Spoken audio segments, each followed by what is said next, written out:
have the innovation of the minstrel band, and this is what makes it all explode.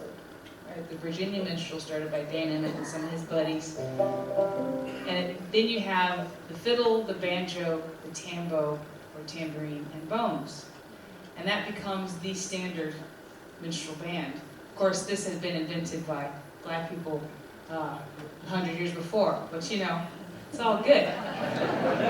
It became commercial, and then people started making money from it, thus setting in motion a pattern that continues to this day. But it was the thing that was then exported from America to the UK, to Australia. They actually went and had long tours in other places. And it became like this huge thing. It was a sensation. It was 100 years before rock and roll, just with banjos. And it was kind of considered the first cultural export from America, you know? And yeah, it was just kind of this really big deal, to the point where the very first moving picture that was taken on London soil by Lumiere Brothers was of a blackface minstrel troupe in the 1900s. It goes deep, y'all. I mean, you know, the first sound movie with sound, full-length movie with sound here was The Jazz Singer, a guy in blackface. You know, so it continues.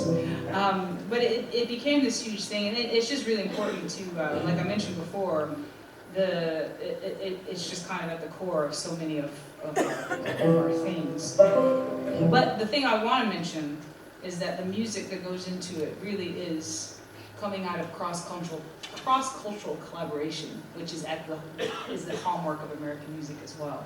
You know, it's not just one group. It's one group starts it, and then it kind of pings back and forth. You know, and it's this cool effect of becoming the whole is greater than the sum of its parts, or whatever. I'm not very good at that saying, but here's the thing. You know, all those legions of black banjo players that came before, I'm never gonna know what they sounded like. So the only portal I have is these tunes that were written down by the first generation of white banjo players.